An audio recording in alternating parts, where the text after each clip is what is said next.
The forbidden place. In the quiet village of Al-Qariya, hidden between vast deserts and date palm groves, there was a well, one that no one dared to go near. The elders spoke of it in hushed voices, warning children never to play around it. They said the well was cursed, sealed generations ago to trap something not of this world. No one knew exactly what lurked inside, only that those who got too close often fell sick or disappeared into the night. Some villagers claimed to hear whispers from deep within, especially after Maghrib, when the sky turned dark and the wind carried eerie echoes across the land. But for Ayaan, Bilal, and Samir, 3 adventurous boys, these warnings only fueled their curiosity. The dare. One evening, as the sun dipped below the horizon, Ayaan, the boldest of the 3, smirked at his friends. "You really believe those stories?" he scoffed. Bilal shivered. "My grandfather said a man once looked into the well, and he never spoke again." Samir, always eager to impress, laughed. "That's just an old tale to scare kids. There's nothing inside." Ayaan grinned mischievously. "Then let's prove it. Let's go to the well tonight." The challenge hung in the air. The other 2 hesitated, but their pride wouldn't let them back down. As the adhan for Isha prayer echoed across the village, the 3 boys sneaked out under the cover of darkness, their lanterns flickering against the cold wind. The Whispering Well.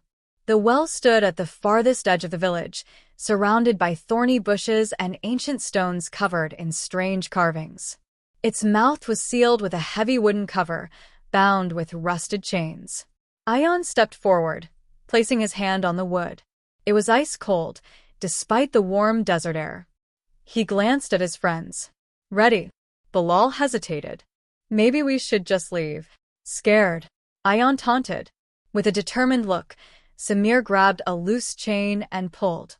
The old metal groaned under the force. Then, snap, the chain broke. A sudden gust of wind howled through the air, carrying with it a deep, guttural whisper from the well. "You should not have come." The boys froze. Their lanterns flickered violently. Samir forced a laugh. "It's just the wind." But Ayaan's curiosity got the better of him.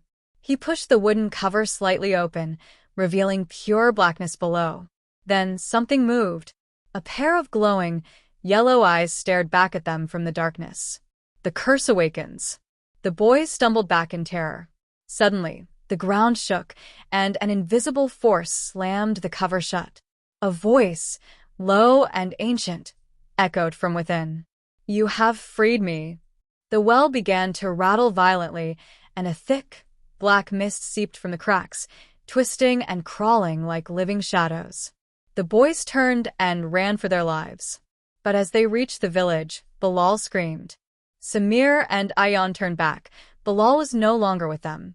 The last thing they saw was a dark figure standing near the well, holding Bilal's lantern, before the light vanished into the night.